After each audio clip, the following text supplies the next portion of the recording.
Lance, we talked about how chilly it was this morning when we got this thing started at 6 a.m. I bet it was chilly on the banks of the Mississippi River early this morning as well. Austin Golding joins us. He's president and CEO of Golding Barge Line. Austin, good morning. Thanks for spending a few minutes with us. Yeah, good morning, Richard. Good to talk to you. For those that like to get out on the woods, I think it was a great morning. Nice, crisp morning with some sunshine coming through as well. Let's just kind of jump right in. Let's talk a little bit first about what's going on the river right now in terms of, what you guys are focused on, how progress is going, the kind of the overall view of where you are right now business-wise. Sure, absolutely. And thanks for having me on. I think right now we're dealing with probably the best thing we have is a very healthy river right now. We have a lot of water in the river, a lot of precip across the country over the last month or so. We were in a very pretty critical low water situation this fall. And just in time, we started getting enough water to load barges to near max capacity and have transit be a lot safer and a lot more efficient. When it gets low, it gets slow. A lot of people can't pass in certain areas. You got to wait for the northbound traffic to clear. You don't have as much cargo on the barges. It can really make it an inefficient process. So right now we have good water, and it looks like through the rest of the year we will. Into January and February should be a lot better than it was last year. Probably as far as – go ahead. No, I was just saying, what is your busiest time of the year in terms of transport? So, we're moving oil and gas. So we have 4 tows that work for a great Mississippi company, Warren Paving, that move rock. And we have 27 tows that move oil and gas. So the rock is year round, but oil and gas is for sure the summer months. When we get into the summer driving season, that's when it gets really busy for us. And what's the time of the year when you have most concern about water levels? You're talking about it being really good right now, coming out of a time in the fall when they weren't as good. Is there a traditional, the summers when we really worry about it, or this time of year? Yeah, for sure the summer. You get into the hot part of the summer where the rain starts to kind of dissipate through the early part of the fall. And then generally around October, November, December when it starts getting wet. And then, in the springtime, when you get a really wet spring mixed with a big snowpack that starts to unwind at the same time, that's when you get the flood conditions. So, it's probably here in Vicksburg annually, it varies about 40 feet, 40 to 50 feet in a big year. So it's a pretty big spread. Are the flood conditions, can they cause as much of a problem for you guys as low water, or is it less of an issue for you? Well, I'm not gonna say either one of them's easy. I'm not gonna, but I would say, when high water versus low water is up against each other, I'll take high water. High water, I know that the current's faster. I got to be more aware. My trouble spots are going to be bridges and docks and critical points. Low water, you never know where trouble is. It could be, you could miss a bend, you could get really close on a navigational call, and all of a sudden you're aground. And if you're aground and the river's falling, you got a bigger problem on your hands, and you got to figure out how to get that cargo off that barge and get it drafting a lot lighter quick, because if you're losing water by the day and you're on the beach, it's not a good combo. So when water's up, you pay a big price when you have an incident. So, they both are very, very risky. It definitely makes it a lot tougher than it is today. Visiting with Austin Golding, president and CEO at Golding Barge Line. I'm intrigued by family companies that last for generations and grow, and there is at least outside looking in, kind of a seamless transition from generation to generation. Golding Barge Line has been a family business. You've been in business for a really long time. How's that worked for you guys? Well, I think first is you got to have a family first approach, and you got to hold the business accountable via the family, which is the tough part. You got to run the business in an honest manner that holds everybody that's involved with it accountable. But at the same time, you got to have your family and treat each other with respect and understand that there's a lot of compromise that comes with the blessing of having a family business that's worth passing on. On the technical side, I think it takes great estate planning. I think you got to figure out how to navigate the generational pass down. But I really think, sometimes in businesses like ours in the maritime world, that it present a lot of risk and present a lot of, kind of very local knowledge when it comes to how to do this I think there's a lot of appreciation generationally that, we have a real opportunity coming down the line to us from our parents and grandparents that know how to do this, that a lot of people don't get to sit at that dinner table and learn those lessons. So there's a lot of family businesses in the maritime world for sure. There is a saying in business, you've heard it before, we all have, it's not personal, it's just business. That becomes a little more difficult when the business is family business, especially multi-generations. It does. But, I think that my dad is a great leader and a very, very generous person, and somebody that really had a lot of great lessons learned, I think, from his family. But, yeah, for sure. I mean, don't get it wrong. Nobody has nobody gets a free pass at a family business. There's going to be hurdles and difficult conversations and things like that to navigate. But when you do it with respect and you're honest with one another and you all have the same goal, and you meet regularly, you communicate regularly, you always have respect for one another, it can be done. Yeah, well, it certainly is a great story. I want us to get into some policy related stuff and how politics affects your business, but I really am fascinated. I've always heard people say that, two of the most difficult jobs, two of the most dangerous jobs that you can find anywhere are working on an oil rig and working on a barge on the Mississippi River. Why is barge work so dangerous? So I think because, first off, you're dealing with massive pieces of equipment. I mean, these barges that we're pushing, ours are 300 foot long by 54 feet wide, and 12 feet tall. I mean, this is a football field, and we're pushing 2 or 3 of these at a time, full of oil and gas, millions of gallons. So the weight, the tonnage, the size, that's one for sure ever present factor there that can really up the price to pay whenever something bad happens. The second one is your own water.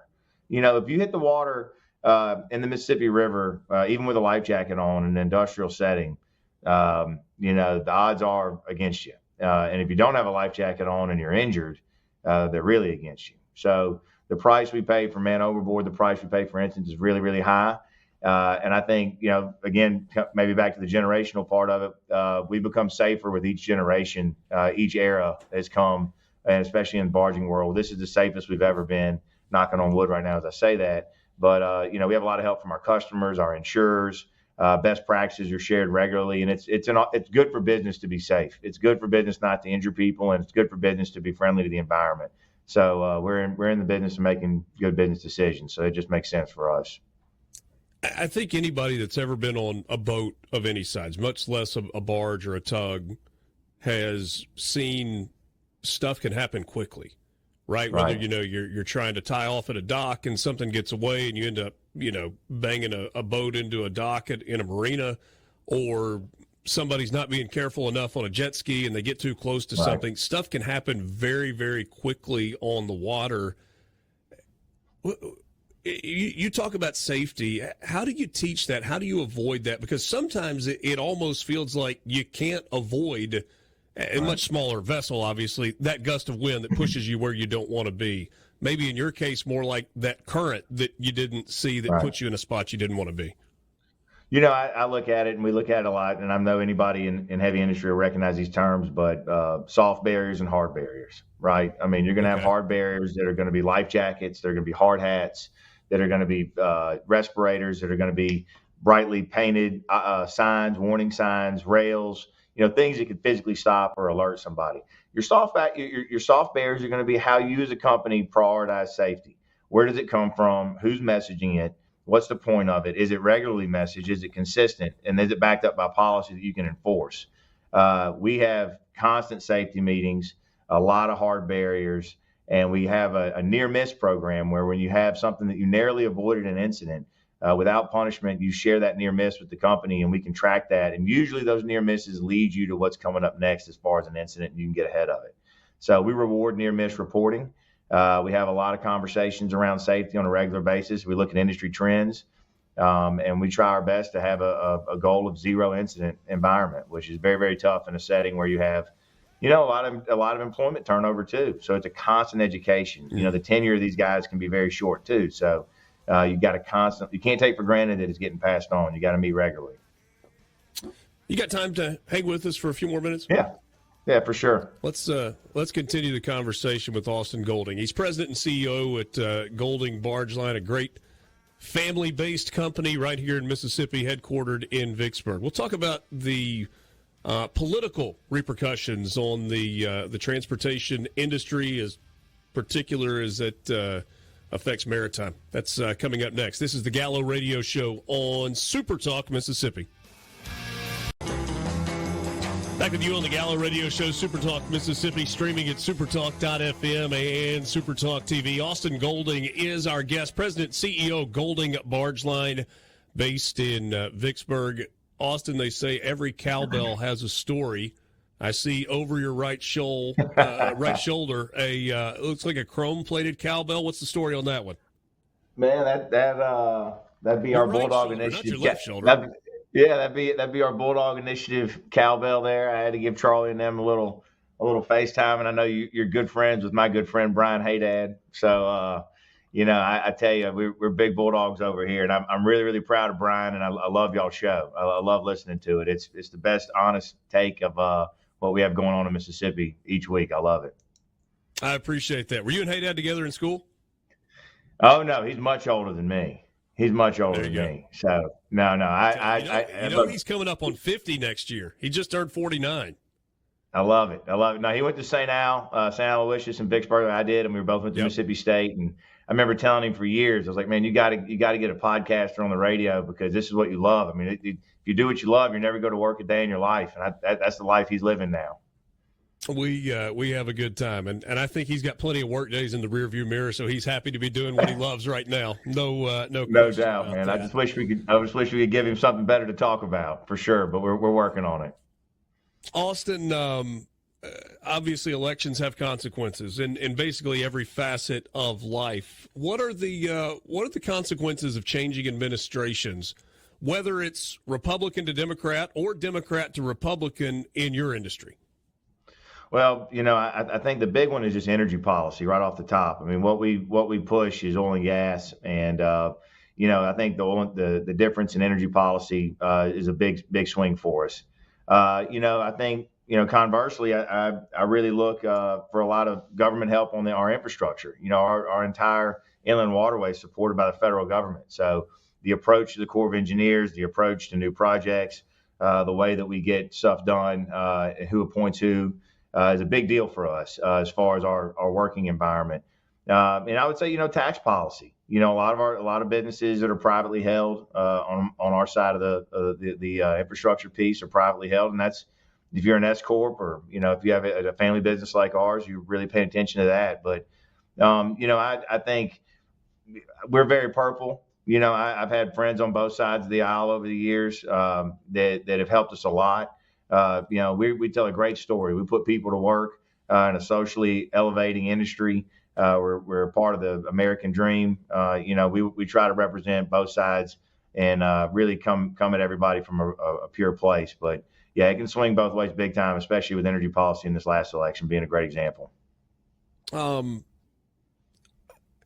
Drill, baby, drill is what you heard Donald Trump say at tons of rallies along the way. One of the things that I don't know that he talked about explicitly was the Keystone Pipeline, right? I mean, that was a project that was ongoing, and then it gets slammed to a halt, and I guess we'll see what direction. What impact does pipeline construction and implementation have on your business? Well, let's just look at it, as kind of a theme here, from a generational perspective.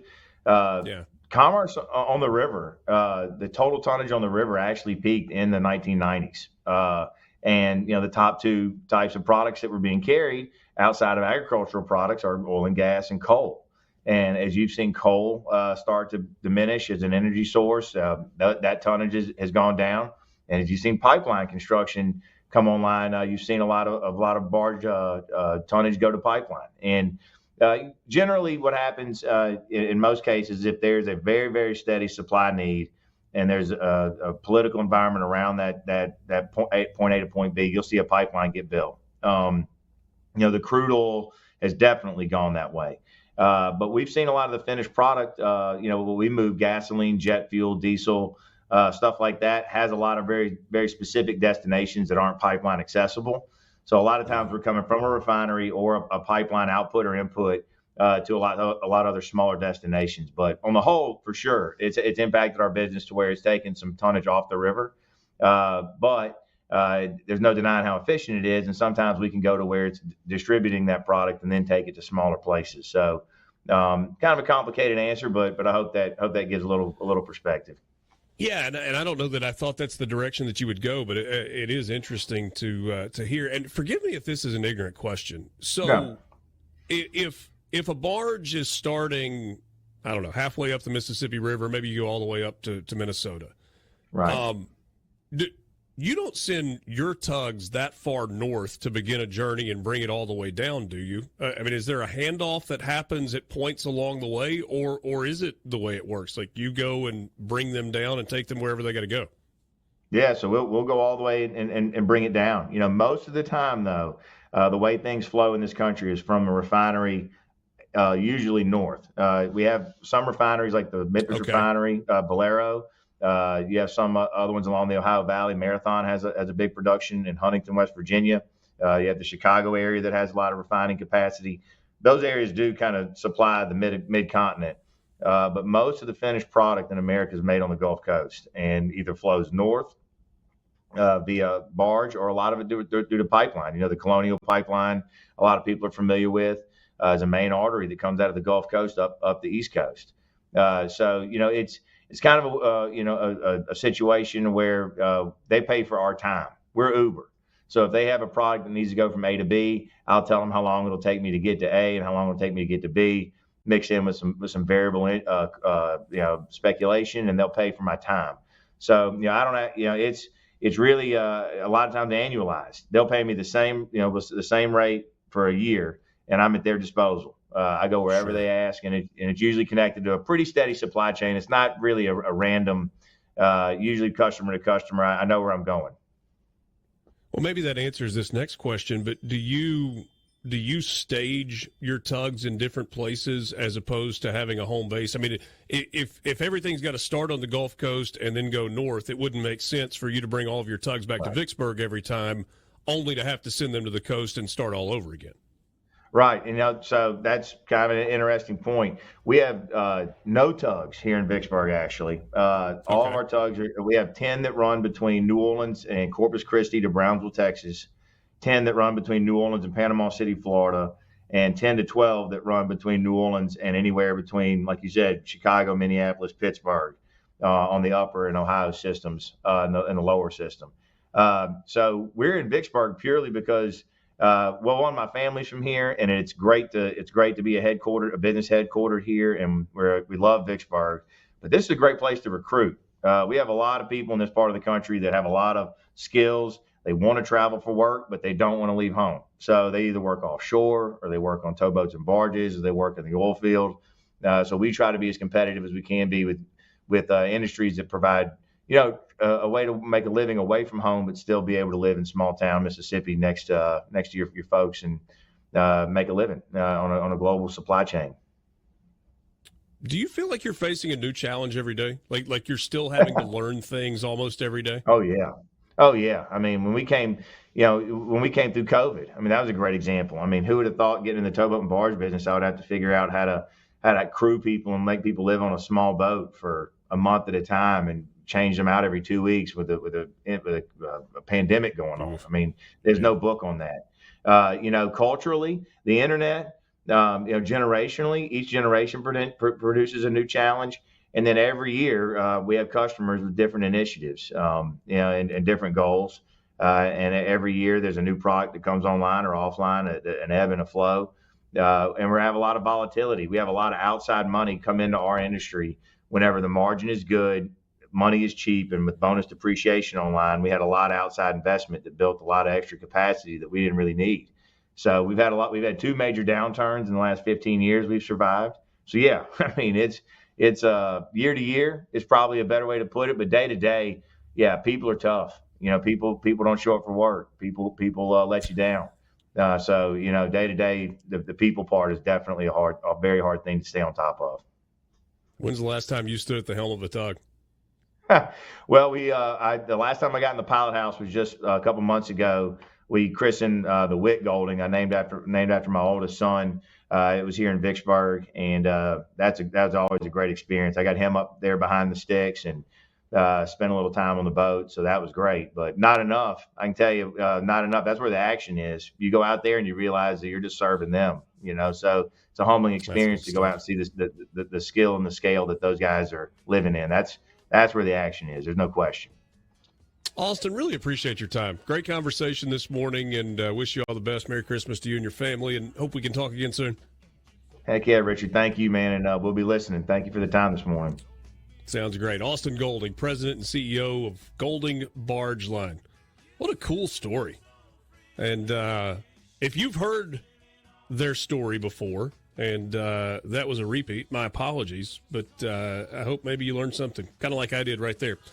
Gallo Radio Show, half an hour left with you on this Thursday morning. A gorgeous day in the Magnolia State. We're back right after this.